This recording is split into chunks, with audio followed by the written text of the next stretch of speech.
Ilara Sterling slid the simple silver necklace across the grimy glass counter of the pawn shop, her hand trembling slightly. She didn't look at the pawnbroker, a man with tired eyes and a stained tie, because she couldn't bear the pity she was sure to find there. She looked instead at the necklace, its single, teardrop-shaped stone catching the dim, dusty light. It was pretty, she supposed, in a minimalist, unassuming way. Liam had given it to her on their first wedding anniversary. He'd told her it was his mother's, that it was the only thing of value she had left to her name, a symbol of resilience. Ilara had smiled and accepted it, then tucked it away in a jewelry box filled with the gaudier, more impressive gifts from her own family. Now it was her last resort. The man picked it up, his thumb rubbing over the stone. It's a moissanite, looks like. Well cut. The chain is just silver, though. Not much scrap value. He weighed it in his palm. I can give you $400 for it. $400. It was an insult, a pittance. It was also $400 more than she had. It wouldn't save her family's business, not really, but it was a gesture. It was proof that she had sacrificed something, anything, for the Ashworth name.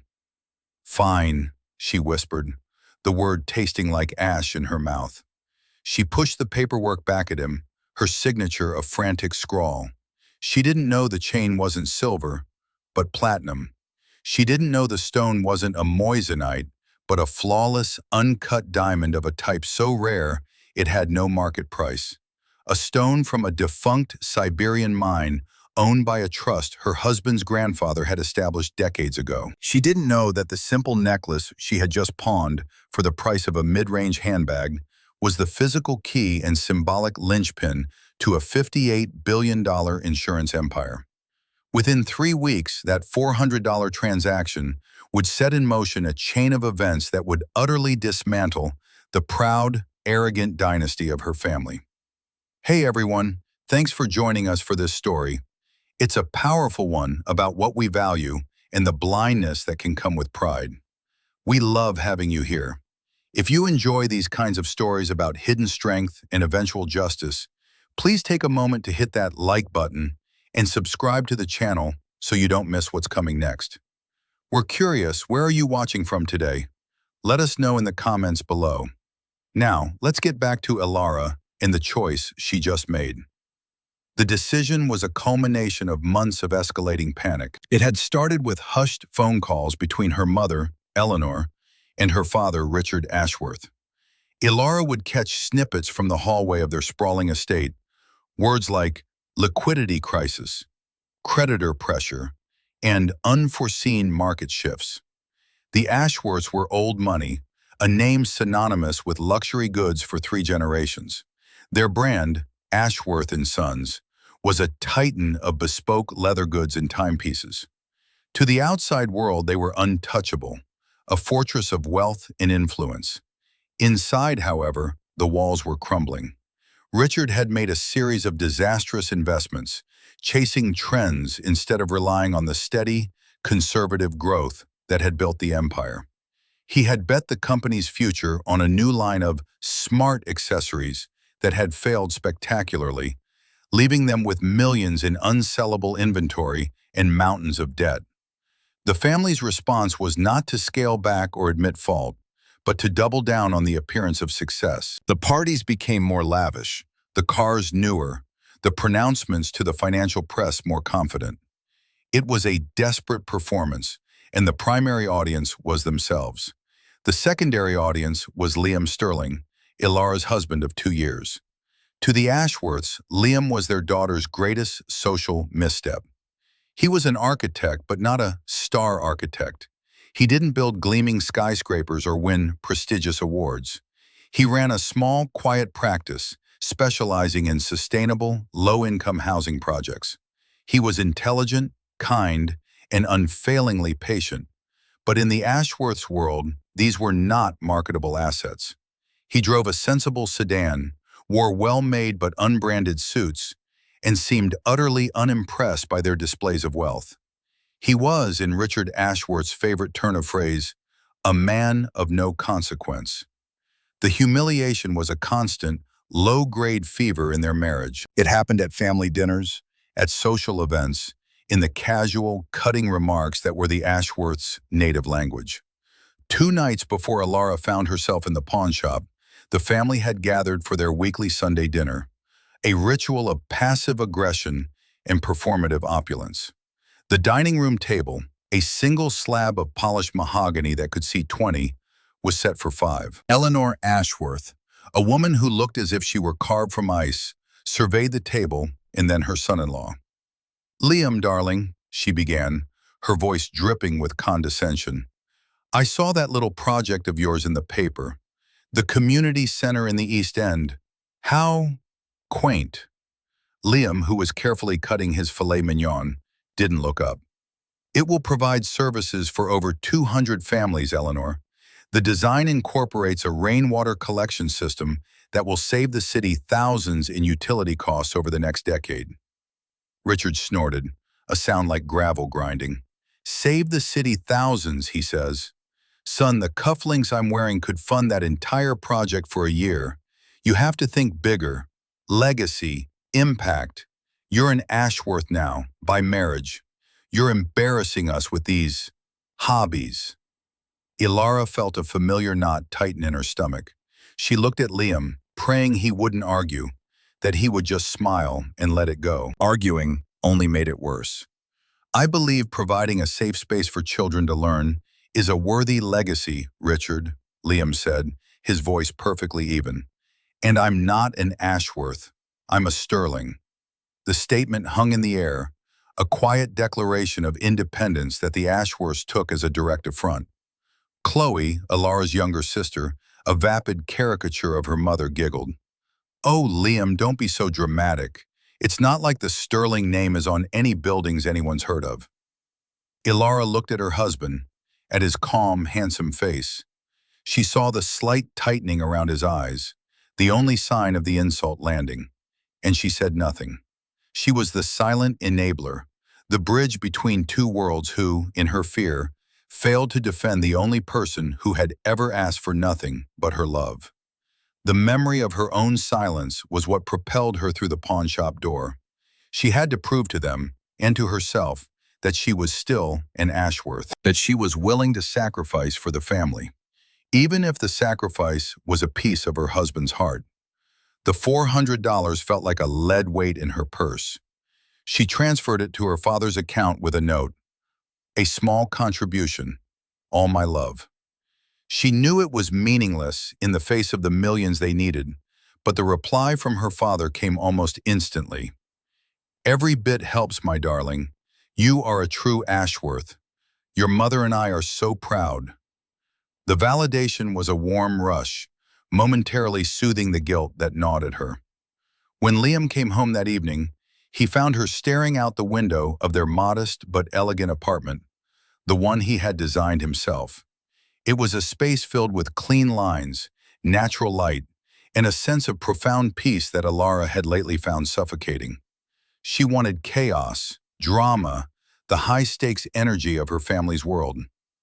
"Everything okay?" he asked, coming up behind her and wrapping his arms around her waist. He smelled of fresh air and paper. He kissed the side of her neck. For a moment she leaned into him, her body remembering the comfort he offered.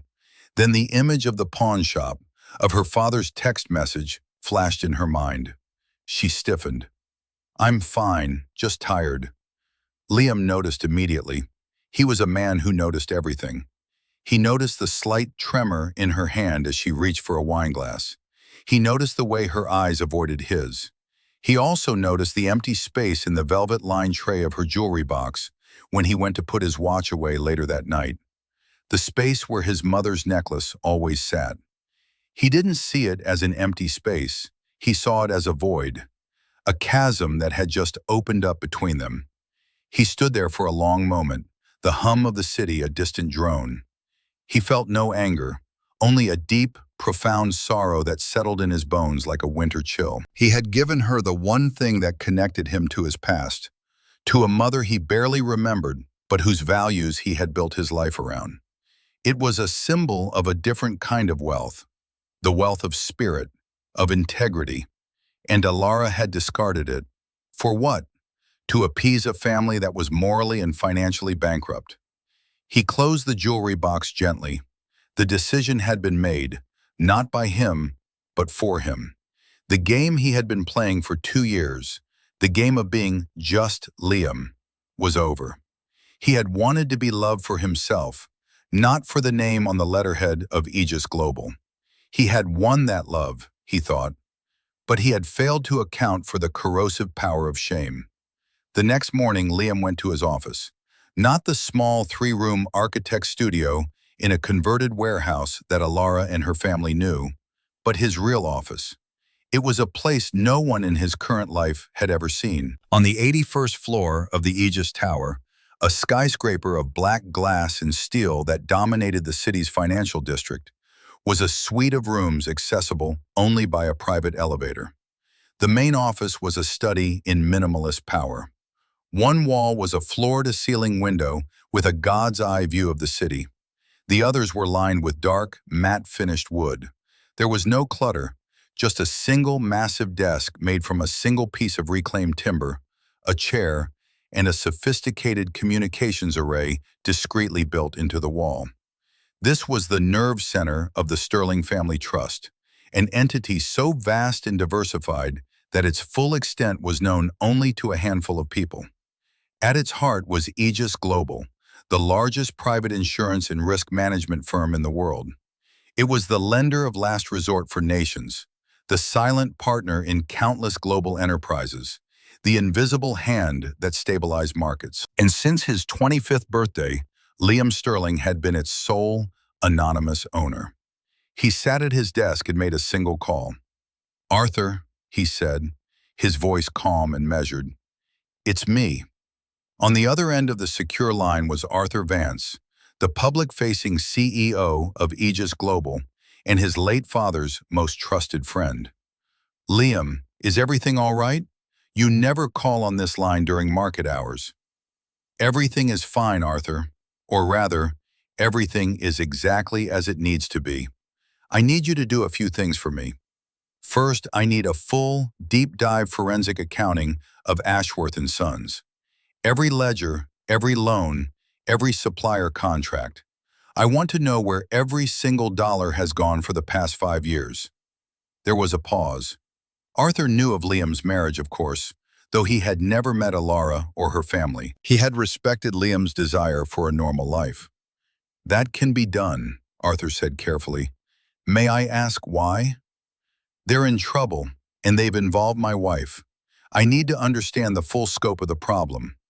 Liam's voice was devoid of emotion, the voice of a commander assessing a battlefield. "Second, I need you to track a piece of jewelry for me, a platinum chain with a single, uncut sterling diamond." He described the necklace in precise detail. "It was pawned yesterday at a shop on Morrison Street. I want it back. Quietly. No questions asked. Pay whatever it takes, but I want the item in my possession by the end of the day." "Consider it done, Liam." "One more thing, Arthur. The Ashworths have an outstanding loan application with our commercial lending division, don't they?"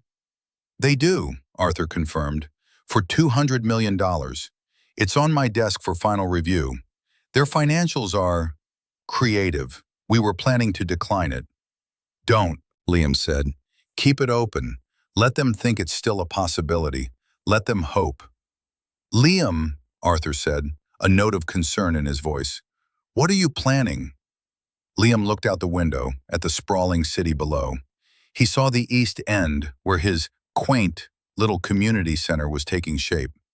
He saw the gleaming towers of the financial district where men like Richard Ashworth played their reckless games. And he saw the space between them, the space where real people lived. "Justice, Arthur," Liam said softly, "the quiet, patient kind." In the days that followed, the pressure on the Ashworths intensified. A major creditor, spooked by a rumor, called in a $50 million loan. A prominent fashion magazine published a scathing review of their new collection, calling it a desperate, tone-deaf attempt to be relevant. The carefully constructed facade was cracking, and the family's panic was palpable. Their only hope was the loan from Aegis Global. It had become their holy grail, the one thing that could save them. Richard Ashworth started spending his days on the phone with mid-level managers at the firm, alternately charming and threatening them, trying to get an answer. He was always told the same thing: it's under review at the executive level. This he took as a good sign. It meant it was being taken seriously. Meanwhile, Ilara's guilt was metastasizing. She had confessed her contribution to her mother, who had praised her sacrifice while simultaneously making her feel it was inadequate. $400, darling. It's a sweet thought, but it's like using a teacup to bail out the Titanic. The comment left Ilara feeling small and foolish. She tried to talk to Liam about her family's troubles, but she couldn't bring herself to be honest. She framed it as a hypothetical. "What would you do if your family's legacy was on the line?" she asked him one evening. Liam looked at her, his gaze steady. He was holding a leather-bound folder, one he'd been carrying with him for the past few days. It was the only object on their usually clear coffee table. He ran a hand over its smooth, unmarked cover. "Legacy isn't a company or a brand, Ilara," he said. "It's the values you live by. It's the integrity you show when no one is watching. A company can fail, a name can be forgotten, but integrity, that's the only thing you truly own." His words felt like a judgment, and she recoiled. "That's easy for you to say," she snapped. "You have nothing to lose." The moment the words left her mouth, she wished she could take them back. They were cruel and untrue. But Liam didn't flinch. He just looked at her with a profound sadness that was far worse than any anger. "You're wrong, Ilara," he said, his voice barely a whisper. "I have everything to lose. I'm just beginning to realize how much has already been lost." That night, Arthur Vance delivered a small, discreet box to Liam's private office. Inside, nestled on a bed of black velvet, was his mother's necklace. Liam picked it up. The stone was cool against his skin. He had recovered the object, but the sanctity it represented was shattered. He also received the file he had requested. The forensic accounting of Ashworth and Sons was worse than he had imagined. It wasn't just mismanagement, it was outright fraud. Richard had been cooking the books for years, using shell corporations to hide losses and inflate asset values. He had defrauded investors, lied to creditors, and embezzled funds to maintain his lavish lifestyle. The company wasn't just failing, it was a criminal enterprise. Liam closed the file. The path forward was now painfully clear. He felt no satisfaction, only a weary sense of duty. He had to protect the integrity of the market. He had to protect the employees and suppliers the Ashworths were about to drag down with them. And he had to protect his own name, the sterling name they so casually dismissed, the name that was about to become their entire world. The Ashworths, blind to the storm gathering around them, decided on a final, desperate gambit. They would host an extravagant gala at the city's most prestigious museum. The official reason was to celebrate the 75th anniversary of the company, but the real purpose was to announce a supposed merger with Omnicorp, a mid-sized tech firm. The merger was a complete fabrication, a lie designed to create a temporary surge in their stock price and attract a new round of foolish investors. It was a Hail Mary pass, and their arrogance was so complete that they believed they could pull it off. The planning of the gala became the family's sole focus. It was an exercise in denial, a frantic effort to paper over the cracks with gold leaf and champagne. Eleanor and Chloe spent days arguing over floral arrangements and catering menus. Richard rehearsed the speech he would give, a masterpiece of corporate doublespeak and self-congratulation. The subject of Liam's attendance was a source of bitter contention. "He can't come," Eleanor declared one afternoon, as if speaking of a stray dog. "He'll ruin the aesthetic. What will he even talk to people about? His little charity projects?" Ilara, exhausted and frayed, tried to argue. "He's my husband, Mother." "Then he needs to look the part," Richard interjected, not looking up from his phone where he was tracking their plummeting stock. Tell him to rent a proper tuxedo, and for God's sake, don't let him drive that pathetic car. He can arrive with you. We'll have him come in through a side entrance." Ilara felt a wave of nausea. A side entrance. They wanted her husband to come in through a side entrance like a member of the staff. She relayed the invitation to Liam that evening, softening the edges, editing out the most insulting parts. "My parents are hosting the company's anniversary gala," she said, trying to sound casual. "They'd love for you to be there." Liam was sitting in his favorite armchair, the leather-bound folder resting on the table beside him. He looked at her, his expression unreadable. Would they, Ilara? Or would they prefer I look the part and not embarrass them? Ilara flinched. She didn't know how he knew, but he always seemed to know. "It's important to them," she mumbled, feeling her cheeks flush with shame. "It's important to me." "Is it?" he asked, his voice quiet but penetrating. "Is their performance of success more important to you than my dignity?" "That's not fair," she protested, her voice rising. "They're just old-fashioned. They don't understand your work." "They don't want to understand it," Liam corrected her gently. "They have looked at me for 2 years and have never once seen me. They see a reflection of their own fears, mediocrity, irrelevance. And you've stood by and let them." He stood up and walked to the window, his back to her. "I'll be there, Ilara, not for them, and not even for you anymore. I'll be there because this performance needs to have a final act." His words chilled her. There was a finality in his tone she had never heard before. He wasn't angry, he was resolved. He was no longer the patient, accommodating man she thought she knew. A stranger was standing in her living room, and for the first time, she was afraid of him. Not of what he might do to her, but of the truth he seemed poised to unleash. The truth she had spent 2 years helping her family ignore. The truth that was about to bring their entire world crashing down. The night of the gala was a symphony of denial. The museum's grand hall had been transformed into a glittering fantasy. Ice sculptures dripped onto marble floors.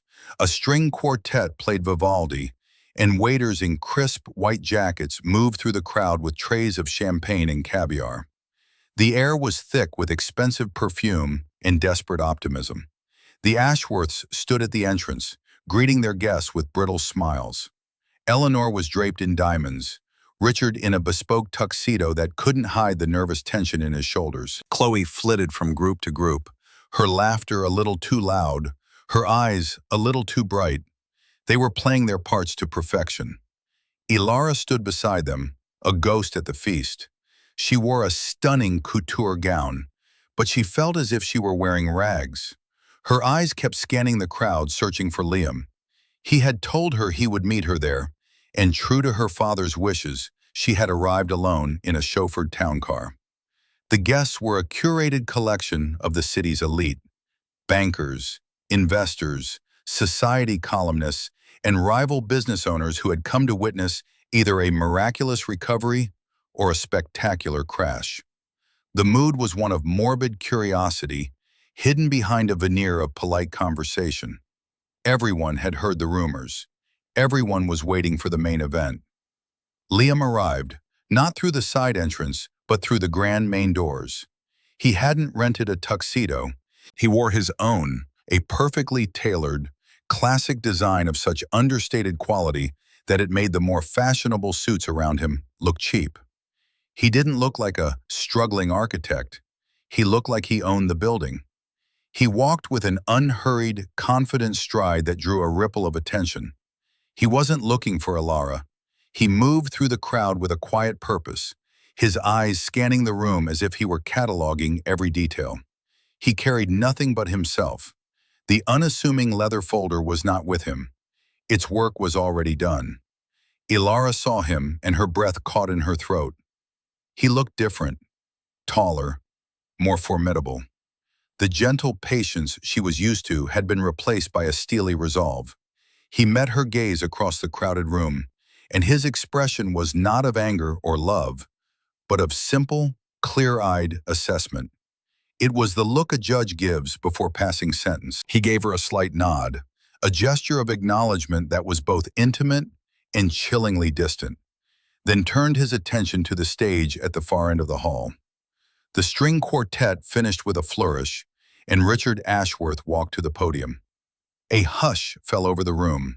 "Friends, colleagues, partners," he began, his voice booming with false confidence. "Welcome. Tonight we celebrate 75 years of Ashworth and Sons. 75 years of uncompromising quality, of bold vision, of family legacy." He launched into a soaring speech about the company's history, painting a picture of stability and strength that was a complete fiction. He spoke of navigating recent market headwinds and pivoting towards a bold new future. Ilara watched him, her heart pounding. It was a masterful performance. For a moment, even she almost believed him. Then came the centerpiece of the lie. "And it is that bold future I want to talk about tonight," Richard declared, his voice rising with theatrical excitement. "I am thrilled to announce that Ashworth and Sons has entered into a definitive merger agreement with Omnicorp, a leader in next-generation technology. This partnership will create a new paradigm in the luxury market, combining our timeless craftsmanship with their cutting-edge innovation." A polite, if slightly hesitant, applause rippled through the room. Investors exchanged uncertain glances. Omnicorp was a solid company, but it was hardly a savior. Richard, however, was on a roll, buoyed by his own rhetoric. He felt the tide turning. He felt the power returning. And in that moment of supreme arrogance, he made his fatal mistake. He looked out over the crowd, his eyes sweeping past the faces until they landed, dismissively, on his son-in-law standing near the back. "This is the kind of vision that builds empires," he said, going off script. "It takes courage. It takes ambition. It's not something that can be understood by small men who are content with small things. It's not for those who are happy to draw little plans for little buildings and call it a legacy." The insult was so direct, so public, that a collective gasp went through the room. Every eye turned from Richard to Liam. Ilara felt the floor drop out from under her. She wanted to scream, to run, to disappear. This was it, the ultimate humiliation. Liam didn't react. He didn't flush with anger or shame. He simply stood there, his hands clasped behind his back, and waited for the silence to settle. When Richard had finished, a smug, triumphant smile on his face, Liam took a single step forward. He didn't shout. He didn't need to. His voice, calm and clear, cut through the vast hall like a shard of glass. "An interesting definition of legacy, Richard." The room went dead silent. Richard Ashworth stared, momentarily stunned that his son-in-law would dare to speak. "Excuse me?" he said, his voice tight with fury. Liam took another unhurried step forward, the crowd parting before him as if by magic. "A legacy of courage, you say? Does that courage include leveraging company assets to secure personal loans you had no intention of repaying?" The color drained from Richard's face. Eleanor, standing near the stage, took an involuntary step back, her hand flying to her throat. "Does that ambition," Liam continued, his voice never rising, his pace never changing as he walked slowly toward the stage, "include the creation of 5 shell corporations and offshore accounts to hide more than $90 million in operational losses from your shareholders?" A murmur swept through the crowd, no longer polite, but buzzing with shock. The society columnists were scribbling furiously. The bankers were staring with cold, hard eyes. "And does that vision," Liam said, now standing directly in front of the stage, looking up at his father-in-law, who seemed to have shrunk inside his tuxedo, "include announcing a merger with a company that, as of 9 a.m. this morning, no longer exists?" Richard stammered. That's a lie. Omnicorp was acquired 3 months ago in a private transaction," Liam stated, his voice ringing with absolute authority. "It was a subsidiary of a subsidiary, a small piece of a much larger portfolio. He paused, letting the weight of his words sink in. He looked from Richard's terrified face to Eleanor's mask of horror, to Chloe's slack-jawed confusion. Finally, his eyes found Alara's. She was frozen, her face a pale canvas of disbelief and dawning comprehension. "The portfolio belongs to a private family trust," Liam continued, his voice softening slightly, but losing none of its power. "The same trust that owns a risk management firm called Aegis Global." The name landed in the silent room like a physical blow. Aegis Global, the firm that held their loan application, the firm that was their last and only hope. Richard gripped the podium, his knuckles white. What are you saying?" Liam looked up at the man who had spent 2 years mocking him, belittling him, and dismissing him. He felt no triumph, only a quiet, sad finality. "I'm saying that your loan application for $200 million was declined, Richard. I declined it myself this afternoon." He let that statement hang in the air for a beat. Then, he delivered the final, devastating truth. "My name is Liam Sterling. The Sterling family founded Aegis Global in 1948, and as of my 25th birthday, I am its sole director and owner." The silence that followed was absolute. It was a silence so profound it felt like the world had stopped spinning. The collective shock was a physical force in the room, a vacuum that sucked all the air out. Richard Ashworth stared down at his son-in-law, his mouth opening and closing silently, like a fish gasping for air. The smugness, the arrogance, the lifetime of unearned confidence, it all evaporated in an instant, leaving behind a hollow, terrified old man. Eleanor looked as if she had been turned to stone, her diamond necklace suddenly looking like a cheap, glittering noose around her neck.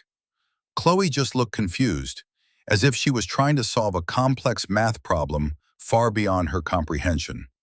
Alara felt the world tilt on its axis. Liam, her quiet, gentle, unassuming Liam, the man she had been ashamed of, the man she had allowed her family to ridicule, the man whose mother's necklace she had sold for $400.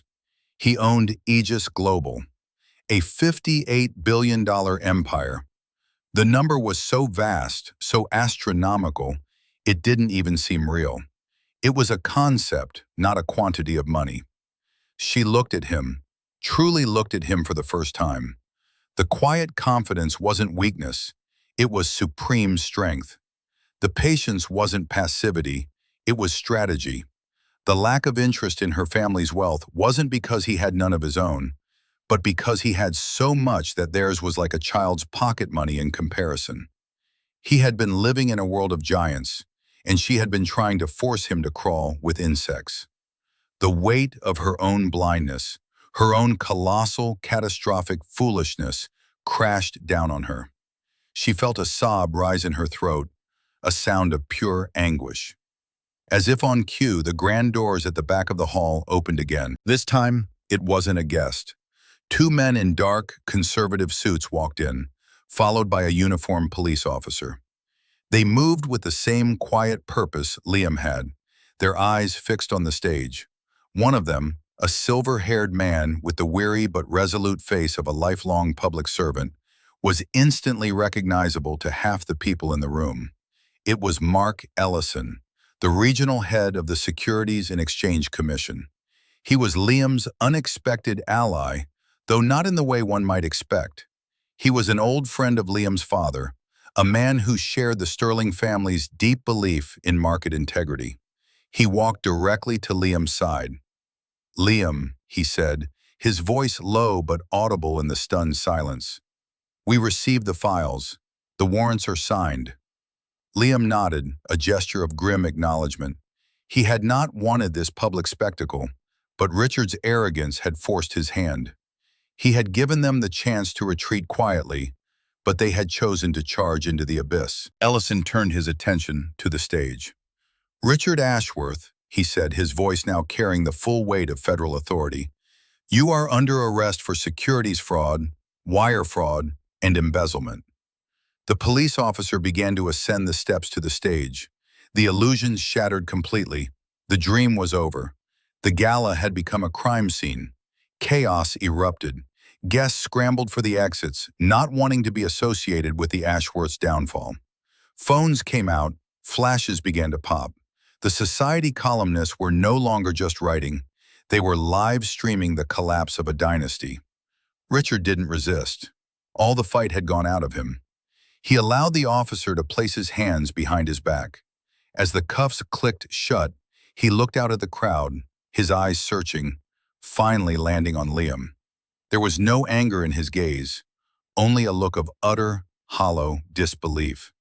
He had been checkmated in a game he never even knew he was playing. Eleanor let out a single, piercing shriek and fainted, collapsing in a heap of couture and shattered pride.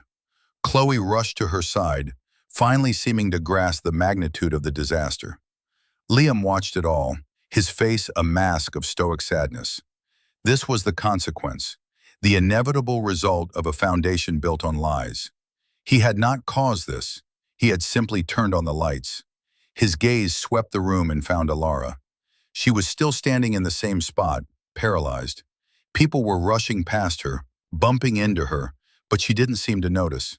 She was staring at him, her beautiful face streaked with tears, her expression a maelstrom of shock, horror, and a dawning, unbearable shame. He walked over to her, the crowd parting for him once more. He stood before her, the man she had married, now a complete and utter stranger. Liam, she whispered, the name a question, an accusation, a plea. He simply looked at her, then held out his hand. It's time to go home, Alara. She flinched from his touch as if from a flame. Home. The word had lost all meaning. What was home? The modest apartment that now seemed like a lie? Or the world of unimaginable wealth and power he had kept hidden from her? She took his hand, not out of love or trust, but because she had nowhere else to go. He led her through the chaos, through the flashing lights and the shocked whispers, a king leading his disgraced queen from the ruins of her fallen kingdom. The drive back to their apartment was a journey through a silent, frozen landscape. The city lights blurred past the windows, but neither of them saw. Alara sat pressed against the passenger door, as far from Liam as she could get. The space between them felt vast, a cold, empty vacuum. Liam drove with his usual calm precision, his hands steady on the wheel. The silence was not peaceful. It was heavy, suffocating, filled with the ghosts of 2 years of unspoken truths and unheeded warnings. When they arrived at their building, the doorman, who had always treated Liam with a kind of polite condescension, rushed to open his door, his face a mask of newfound, fawning respect. The news was already spreading like wildfire. Liam ignored him, walking around to open Alara's door. She stumbled out of the car, her legs unsteady. In the elevator, she finally spoke, her voice a raw, broken whisper. Why? He didn't pretend to misunderstand. Why what, Alara? Why didn't I tell you I had inherited my family's business? Or why did I finally reveal it tonight? Both, she choked out, wrapping her arms around herself as if to hold her splintering world together. The elevator doors opened into their apartment. The space, once a sanctuary of calm, now felt like a stage set for a tragedy. The beautiful, minimalist furniture, the carefully chosen art, it all seemed like a part of an elaborate deception. Liam walked to the center of the room and turned to face her. The theatricality of the gala was gone. There was no audience now, just the two of them in the wreckage of their marriage. I didn't tell you, he began, his voice low and patient, as if explaining something to a child, because my greatest fear was being loved for what I had, not for who I was. My father was a prisoner of his wealth. He never knew if his friends were true, if his relationships were genuine. When I met you, I saw someone I thought was different, someone vibrant and passionate, who seemed to value things other than money. He paused, a flicker of old pain in his eyes. I wanted a real life, Alara, A life where I could build things with my own hands, where my success or failure was my own. I wanted a partner who would love Liam the architect, not Liam Sterling of Aegis Global.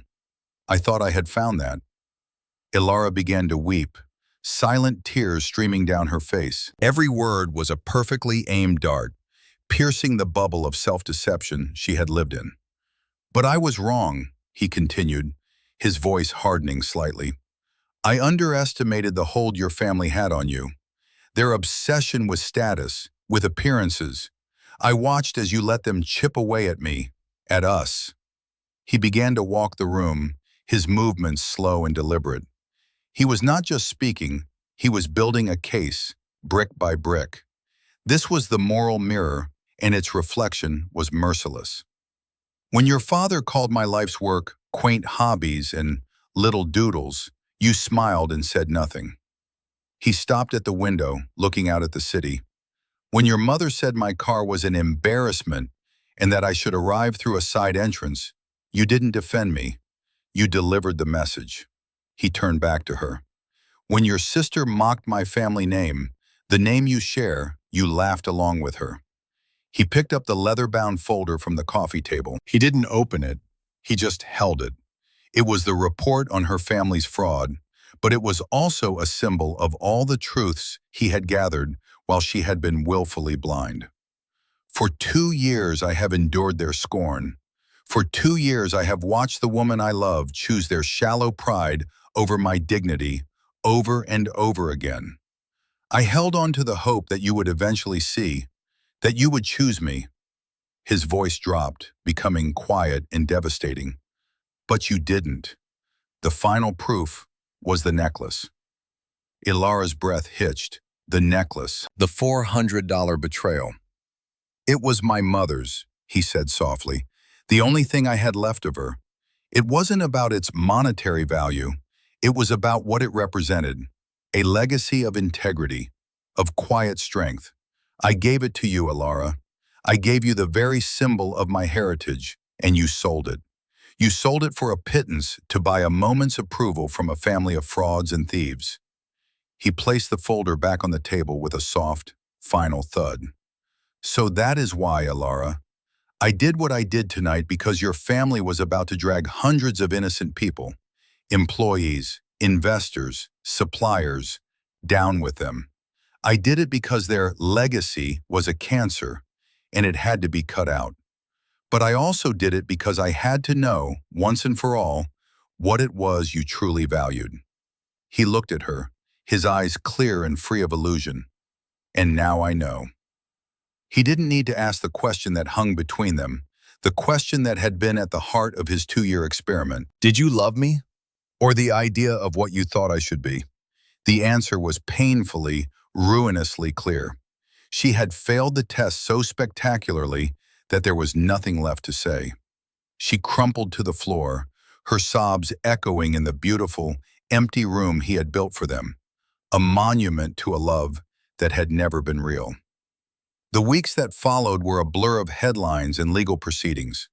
The fall of the House of Ashworth was swift and total. The fraudulent merger announcement at the gala provided the SEC with an ironclad case. Richard Ashworth, facing decades in prison, accepted a plea deal. He would serve 5 years in a minimum security facility. The family fortune was wiped out, seized to pay off defrauded creditors and settle lawsuits. The sprawling estate was sold at auction. The luxury cars were repossessed. The Ashworth name, once a symbol of elite luxury, became a byword for disgrace. Liam, through his lawyers, made one final, quiet offer. He set up a trust that would provide for Eleanor and Chloe's basic living expenses, enough for a small apartment and groceries, on one condition, that they both find and maintain honest work. The offer was a form of poetic justice. He wasn't seeking revenge. He was imposing consequence. He was forcing them to live in the world they had always looked down upon, to learn the value of a dollar earned through labor, not inheritance. Chloe, surprisingly, adapted. Stripped of her social status, she found a job as a receptionist at a dental office. The humility was jarring, But for the first time in her life, she had a purpose, however small. Eleanor, however, refused. She saw the offer as the ultimate insult. She chose to live in a state of penury, supported by a few remaining society friends who pitied her, forever railing against the son-in-law who had destroyed her. Ilara moved out of the apartment the day after the gala. Liam didn't stop her. He had the locks changed, but he also had a cashier's check for $100,000 delivered to the hotel where she was staying. It came with a simple, unsigned note, "For a new beginning." It wasn't an offering of reconciliation, it was a severance, a final, clean cut. She spent the first few weeks in a daze, fielding frantic calls from her mother, avoiding the press, and replaying the events of the gala over and over in her mind. The shame was a physical presence, a heavy cloak she couldn't take off. She had been a fool, blinded by the shallow glitter of a world that was rotten to its core. She had traded a king for a handful of jesters. The $100,000 sat untouched in her new bank account. She knew she couldn't use it. It felt like another test, one she was determined to pass. She rented a small, one-bedroom apartment in a part of the city she had previously only driven through. She sold the couture gowns and expensive jewelry, the few pieces she had left, and used the money to live. One day she walked past a small, independent bookstore with a "Help Wanted" sign in the window. On an impulse, she went inside. The owner, a kind-faced woman with flour on her apron from the bakery next door, interviewed her at a small table surrounded by towering stacks of books. She didn't ask for a resume. She asked what Ilara's favorite book was. Ilara, who hadn't read for pleasure since college, stammered out the name of a classic she barely remembered. The owner smiled. "You'll do," she said. "You start Monday." The work was menial. She shelved books, worked the cash register, and cleaned the floors at the end of the day. Her hands, once soft and manicured, became calloused. She earned in a week what she used to spend on a single lunch. And for the first time in her adult life, she felt a flicker of genuine self-worth. It wasn't tied to a family name or a bank account. It was hers, earned through her own effort. Liam, meanwhile, stepped fully into his role. The anonymity he had cherished was gone forever. He became the public face of Aegis Global, but on his own terms. His first act as CEO was to announce the formation of the Sterling Foundation, a massive philanthropic endeavor dedicated to sustainable urban development, education, and social justice, the very things the Ashworths had mocked. The foundation's headquarters would be the community center in the East End, a symbolic choice that was not lost on the press. He poured billions into the foundation, restructuring Aegis Global to make ethical investment and social impact a core part of its business model, not just a side project. He was redefining what a legacy could be, not with speeches, but with action. One afternoon, months after the gala, he found himself walking in the neighborhood where Ilara now lived. He didn't plan it. His car was in the shop, and he had decided to walk back to his office after a site visit. He passed the small bookstore and saw her through the window. She was laughing with a customer, her face animated and bright in a way he hadn't seen since the first few months of their marriage. She wore a simple dress and no makeup. She looked beautiful. She looked real. On an impulse, he went inside. The little bell above the door chimed. She looked up and her smile faded, replaced by a look of guarded surprise. "Liam," she said, her voice quiet. The customer left, and they were alone in the quiet, dusty space. "Hello, Ilara," he said. The air was thick with everything they had been. "I see you found your new beginning." She nodded, gesturing around the bookstore. "It's not what I expected." "Is it better?" he asked, a genuine question. She considered it for a moment. "It's harder, and it's more honest. So yes, I think it is."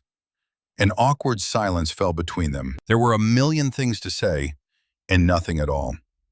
"The necklace," she said suddenly, her voice barely a whisper. "Your mother's necklace. Did you get it back?" "Yes," he said, "I did." "I am so sorry, Liam," she said, and for the first time he heard a sorrow that wasn't just for herself, but for him. "I know that doesn't fix anything, but I need you to know that I am sorry for that most of all." He nodded, accepting the apology for what it was, a single, small stone of truth laid on a mountain of wreckage. "I'm glad you're okay, Alara," he said, and he meant it. He turned to leave. "Liam," she called out, stopping him at the door. "That money you sent, I haven't touched it. I'd like to give it back." He looked at her, at the newfound strength in her eyes. He saw the first real glimmer of the woman he had once thought he'd met. "Keep it," he said. "Donate it to a cause you believe in. Build something of your own." He left the bookstore, the little bell chiming his departure. He didn't look back. The path to redemption was long, and she had to walk it alone. But for the first time, he believed she might just make it to the end. 6 months later, the Sterling Foundation held its official launch event. It wasn't a lavish gala, but a community block party held on the street outside the newly completed East End Community Center. There were food trucks, local bands, and activities for children. It was open to everyone. Liam stood on a small, temporary stage, not in a tuxedo, but in a simple, open-collared shirt and slacks. He wasn't there as a billionaire CEO, but as a member of the community. "A legacy isn't something you inherit," he told the diverse crowd. "It's something you build, day by day, with the choices you make. It's not about the height of the buildings you put your name on, but the strength of the foundations you lay for others."